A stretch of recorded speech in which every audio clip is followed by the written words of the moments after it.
Hello lovely Stitchy friends, I'm Kat and I'm delighted to welcome you to my channel Catkin and Lily, where we talk all things cross stitch. I am back with the third in my little mini series on planning for 2025. Planning cross stitch specifically, not just generally planning, although I do like to plan pretty much everything, as you might have worked out by now. Certainly if you're a returning viewer, you will know how much I like to plan, and if you're just catching me for the first time, then well, I hope you'll enjoy seeing everything I've got lined up for 2025 and learning all about my planning. So the first two videos I talked about whip go in the first video, and then I talked about my top 5 must stitch for 2025. So that was all very exciting. If you haven't seen those, go back and give them a little watch. And today is just a little bit more of a general chat about my planning, how I plan what I'm going to stitch when, certainly in terms of new starts, how I plan my daily stitching, my monthly stitching, all of that good stuff, and I'll show you what I use to keep myself all organised. So the first thing I wanted to mention was an app that I use called Todoist, which I will link in the description.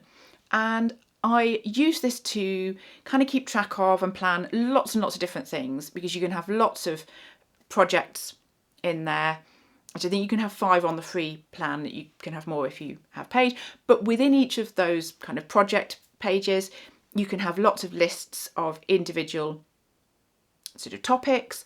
Honestly, it's really flexible. What I love about it is how flexible it is, and I always say it's like a digital equivalent of sticky notes, because you can move everything around. So you can construct a project page with lists on there, and then you can move things up and down in the list, just grab them and move them around. You can move them onto another list and move them along.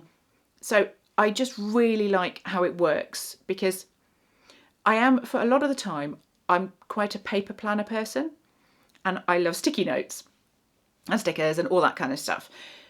So I think this one works for me because it's a sort of visual equivalent of that. I can put things on and it's like putting a sticky note on, and then I can pick it up and move it somewhere else if I need to. And I like that flexibility of it. So for my cross stitch, I use that at the moment primarily just to plan or keep track of all my whips and the things I want to stitch. So as I mentioned in the video of my top 5 to stitch, I do have a lot of things I'd like to stitch. So on this particular kind of board, I guess, I have columns for the different sort of stages of where things are at, and how much when I really want to get to stitching that one next. So I have a column on there for my current whips, which does tell you how many items are on there. So it's a nice easy way to see how many whips I have, which I will tell you at the moment is 17. My board's trying to cheat me a little bit, because that list, I actually have 2 that are on one tab, or on one little sticky note, so I have to remember that when it says 16 there's actually 17, but that's an aside. So I have my whips on there in one column. Then on the next column along I have the up next. So those are the 4 or 5 projects, only 4 or 5. If that list gets too long, it's going to get silly. So these are really the next ones that I want to stitch, whether that be, at the moment there's a couple of spring pieces on there, or anything else I just really want to get to next. That's obviously not the same as my top 5. My top 5 must stitch for the year will probably go through the year. So they're not necessarily all up next right now. So I have the 4 or 5 up next. Then I have the up next, which I know is a little bit silly, but that's sort of the ones that are next in line behind those 4 or 5. And then I have the long list. Actually, it's called the long list. So it's basically everything else. So that just helps me keep rough tabs on where everything is, what things. So if I see something I want to stitch, it goes on the long list, and then I can kind of move things up through the columns as I decide I might want to work on them. So that kind of keeps all my whips and potential whips, all the projects I'd like to stitch, in order. And then for each month, I'm back to paper for this. I know I could do this digitally. I just do love a paper plan.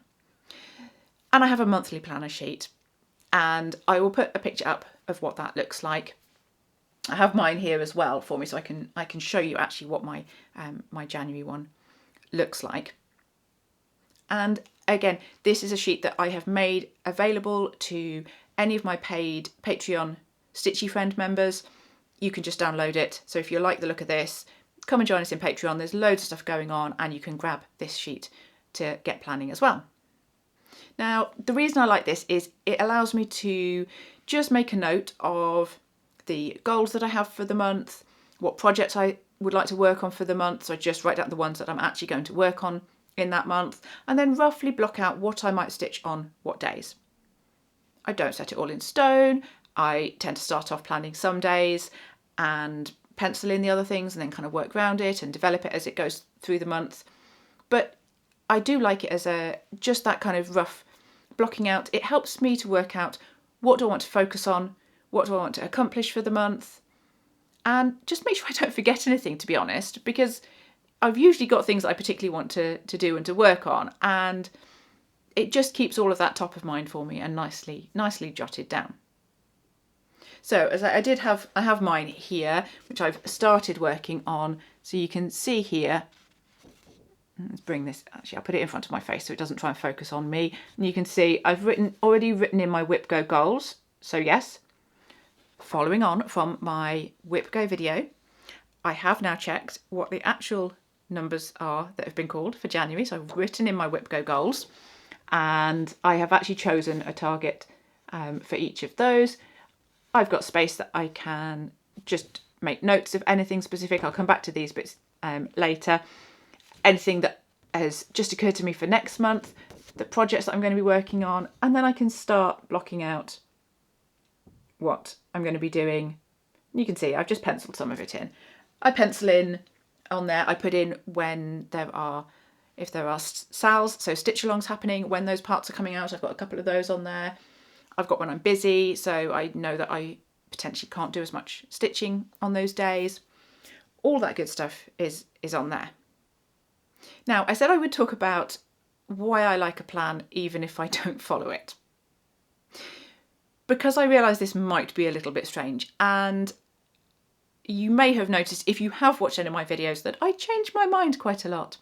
In fact, one lovely viewer actually commented on this, how much they'd gone back and watched older videos, working on their way through some, and were enjoying how much I changed my mind. And yeah, it's probably really obvious if you watch a whole load of videos back to back.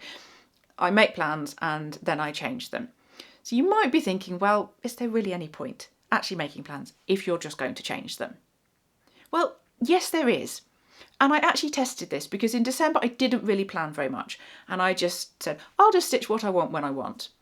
And it did not work so well for my brain. I just had to think about what I wanted to stitch.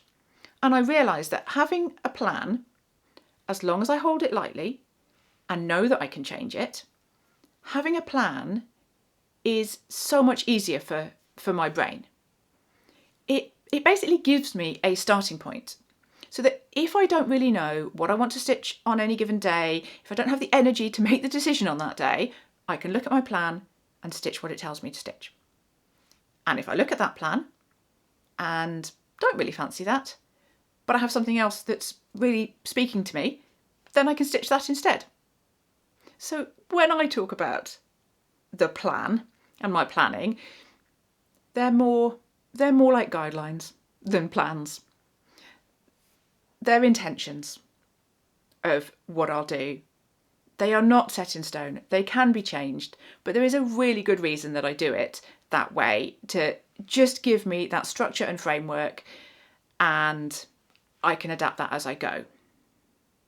So the other thing that's been working really well for me in 2024, and so I'm going to keep that for 2025, is having themed days, or having pieces that I work on at specific times or when there's specific activities happening.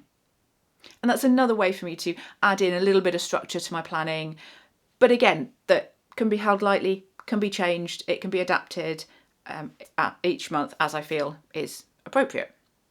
So the first one of those is I have the breakfast stitch, which I started doing on mornings when I'm not at my proper job in the hospital, and I only work that job 2 days a week. So on all the other days, unless anything else gets in the way, I will sit and do half an hour stitching with my coffee once I've eaten my breakfast. And that one's been really lovely to have a project that I kind of just want to put a little bit in on most days. It's basically a daily thread and a project that I can just get that kind of slow, steady progress. And I've really enjoyed that. So I will be probably keeping that for 2025. Then I also have the football project. So this is one that I designate that will be stitched whenever Liverpool Football Club are playing. Some of you may be aware that lovely husband Dr. Tim works for Liverpool, and so when the matches are on, which obviously we have to watch, in my case, watch while I'm stitching. And at the moment we are in the thick of the middle of the season, lots and lots of matches going on, 2 per week at the moment. So if I designate a project for that at the moment, that's getting a good 3 hours of stitching. So that's quite a decent chunk of stitching. So again, I tend to put a project in that slot that I really want to focus on, that I want to keep pushing on, and I know it's going to get those sort of 3 hours every week. It doesn't stop me working on it other times as well, but I often like to have a project designated for that. And then I also have the work stitch. So as I mentioned, I'm in work in the hospital on 2 days a week, and I get a small amount of time to stitch in my morning break and lunch break, probably 20 to 25 minutes per day. So that project has to be something small, something easy, something I can take into work, something that isn't going to take too much brain power, because I want a nice downtime between my actual working. I want a nice little relief for my brain.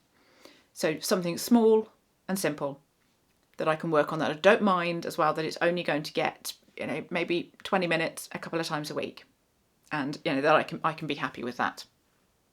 Then as far as themed days go, my favourite one has of course been Fancy Lady Friday. So that will be staying. The only difference I will probably make to that, so Friday is not one of my hospital work days, so I can usually get a decent amount of stitching done. I love designating that for a Fancy Lady. Yes, I like the alliteration, of course. Fancy Lady Friday, it's just great. I wake up so excited on a Friday morning. But the only thing I'm going to change is that I've been stitching each Fancy Lady, because I have a few, I've been stitching them probably rotating every couple of weeks. I'd quite like to keep the same Fancy Lady on that Friday for the whole month. That does mean I will probably slot in some other Fancy Ladies at other times, but I can keep the same one on a Friday, which means I can just get more progress on that one. So yeah, we'll see how that goes.